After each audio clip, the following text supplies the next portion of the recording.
안녕하세요. 소프리 짬뽕 알뜰 세트입니다. 은근히 본인의 이름을 무기로 사업을 하는 연예인들은 많은데요. 특히나 진입장벽이 낮다 보니 쇼핑몰이 많았었는데 백지영과 유리의 IM 유리, 이수근의 뉴욕 개미, 하하와 MC몽의 하하몽닷컴, 션과 정혜영의 릴션, 진재영의 아우라 제이 등 여러가지 쇼핑몰들이 흥하기도 했었지만 다 망합니다. 그만큼 사업이 쉽지 않다는 것 같기도 한데요. 이번엔 이렇게 사업 시작했다가 욕 많이 먹었던 연예인들을 두 번째로 모아봤습니다. 그럼 한번 볼까요? 첫 번째는 공효진입니다. 몇 년 전쯤 공효진은 슈퍼매직 팩토리라는 쇼핑몰을 오픈합니다. 업사이클링 프로젝트라고 하여 공효진이 2010년에 썼던 환경 에세이집 이후로 시작하는 또 다른 환경 프로젝트라고 홍보했습니다. 이미 완성된 제품들이나 버려지기에는 아까운 상품들에게 가치를 부여하여 판매한다는 계획이었는데요. 그렇게 수제 리폼을 하여 판매했는데 이렇게 버려질 것 같은 컨버스의 그림을 그리고는 24만 5천원에 판매하고 2천원짜리 젤리 케이스에 그림을 그린 후 8만 9천원에 판매하고 버려질 것 같은 청자켓의 물감으로 그림 몇 번 그린 후에 43만 8천원에 판매하고 청바지에 천을 덧댄 후에 24만 9천원에 판매하고 이런 꽃반지를 2만 2천원에 판매하는 등 좀이나도 안 살 가격으로 욕을 먹습니다. 심지어 버려진 것을 재활용하는 게 아니라 처음부터 새롭게 어디선가 물건을 때와 그림을 그려 판매하다 보니 딱히 환경에 도움이 되는 것도 아니었는데요. 팬들 대상으로 판매하더라도 너무 비싸다는 욕을 먹다가 몇 년 되지 않아 폐업하고 맙니다. 이렇게 쇼핑몰을 운영하면서 욕을 먹은 케이스는 굉장히 많기도 한데요. 서정희가 운영했던 쇼핑몰에선 레깅스를 2010년에 50만원에 팔아서 욕을 먹었고, 함소원은 상세 페이지 없이 본인이 입고 찍은 핸드폰 사진 한 장 올려놓고는 원피스나 카디건 같은 걸 팔았는데 환불이 안 된다고 하여 욕을 먹습니다. 장미인에는 원피스를 130만원으로 팔았다고도 하는데요. 백지영과 유리의 쇼핑몰에선 코카콜라나 도날드 덕 같은 그림이 그려진 티셔츠를 팔았다가 상표권 도용으로 경찰 조사 후 벌금을 내기도 하였고, 직원들에게 의무적으로 사용 후기 5개를 작성하게 하는 등 가짜 사용 후기까지 남긴 것으로 밝혀지기도 합니다. 카라는 퍼킹이라는 문구가 쓰여진 티셔츠를 팔았다가 결국 사과를 하기도 하였고, 김준희의 쇼핑몰에선 사은품을 추첨이 아닌 구매 금액이 높은 회원을 골라주다가 들키기도 하는 등 쇼핑몰이 많은 만큼 그만큼 사건 사고도 많았습니다. 고가 제품으로 지드래곤 역시 유명한데요. 피스-1이라는 브랜드를 만들어 나이키와의 협업으로도 유명했었는데,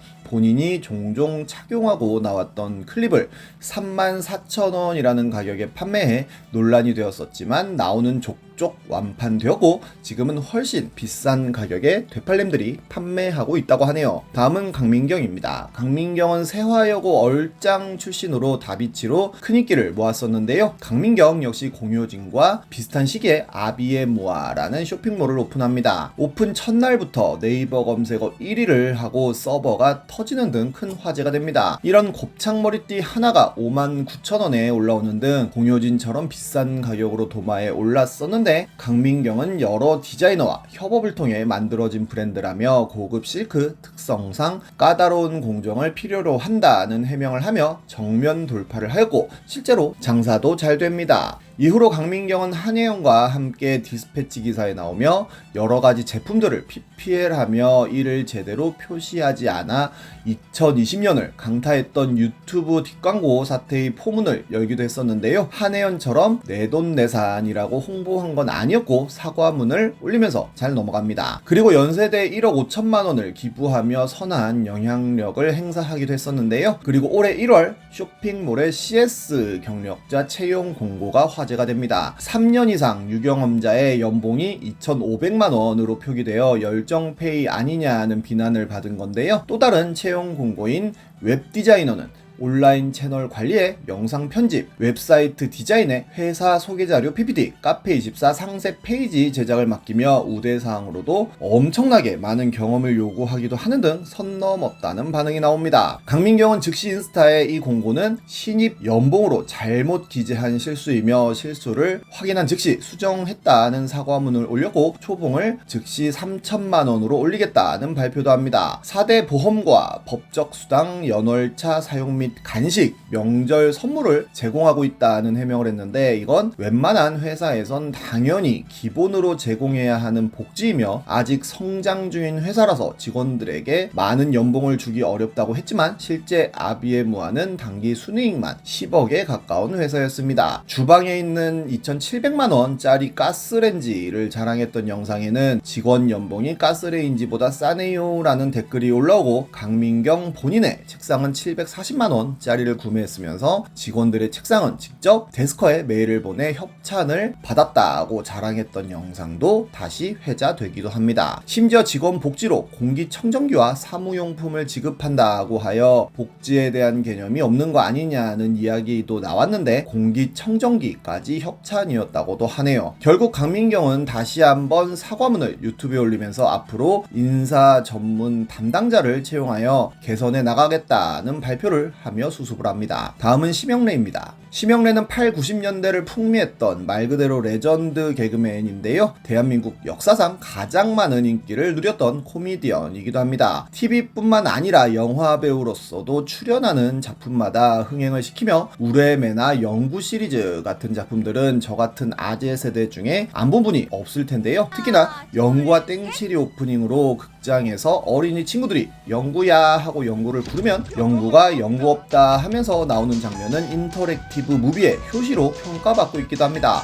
그런데 그는 갑자기 영화 감독에 도전을 합니다. 이미 서세원이 납자루 때로 망하고 이경규가 복수혈전으로 폭망하는 것을 봤지만 개그맨 출신 영화 감독으로 도전을 하면서 영구 아트 무비라는 영화사까지 설립하고 그렇게 영구와 공룡 쭈쭈라는 작품이 개봉하는데요. 같은 날에 같은 공룡 작품인 주라기 공원이 개봉하고 흥행은 참패합니다. 그리고 심영래 본인이 주연을 하고 유재석, 송은이 같은 후배 개그맨들까지 총출동시켜 당시로서는 꽤나 큰 금액이었던 24억을 투자해 2년 동안 고생하며 후속작격인 티라노의 발톱을 개봉시키는데요. 총수입 1억 원이라는 처참한 결과가 나옵니다. 어린이 영화 같지만 굉장히 고어한 장면도 많이 나오고 그렇다고 어른들을 대상으로 만들었다고 하기엔 쭈쭈에서 크게 발전하지 못한 공룡의 퀄리티와 스토리로 이도저도 아닌 결과물이 나왔던 건데요. 심지어 같은 94년에 그는 영구와 우주괴물 불게리라고 하는 또 다른 괴수물을 감독하는 등 다작을 했지만 전부 망합니다. 이후로도 파워킹과 드래곤 투카 같은 작품들을 1년에 한 번씩 내며 말아먹던 그는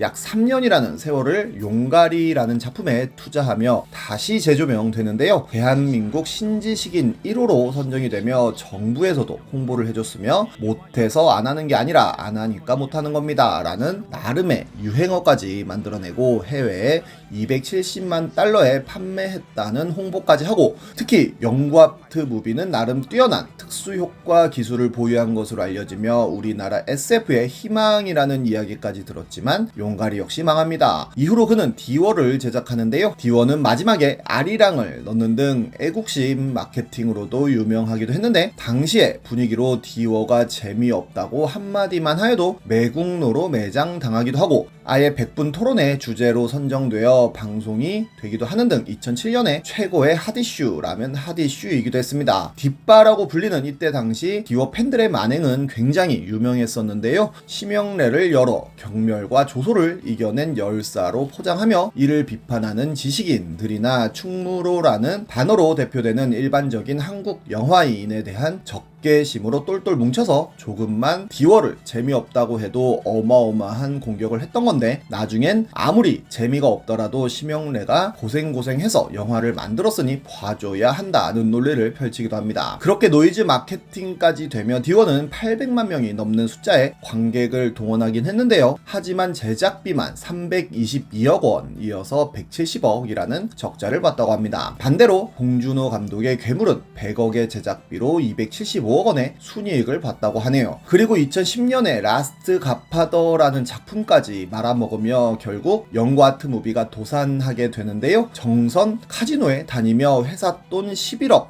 2천만 원을 빌린 후 갚지 않는다는 기사도 나옵니다. 게다가 여러 정치인들에게 회사 금고에서 돈을 빼가 접대를 하였고 영화 제작에 쓰기 위한 가스 분사기를 개조해 실탄을 장전하는 총기까지 만들었다는 증언이 나오는데요. 직원들이 기자회견을 통해 40여 명의 임금이 10개월 정도 밀려 있었던 상황에 집단 해고를 당했다고 밝히기도 합니다. 2013년에는 개인 파산까지 했으며 이후로 추억의 극장쇼 같은 추억 파리로 돈을 벌다가 2016년 900억이라는 중국 자본으로 디워2를 만든다는 제작 발표까지 했었는데 심지어 디워 테마파크까지 중국에 건립할 것이라고 하기도 했었습니다. 2017년에 개봉한다던 디워2는 사드 여파로 제작이 차일피일 미뤄지다가 결국 제작이 취소되었고 외식 산업에 진출하여 불꽃 양대창을 오픈했는데 이건 그래도 장사가 어느 정도 된다고 하네요. 정말 사업은 쉬운 게 아닌 것 같습니다. 지금까지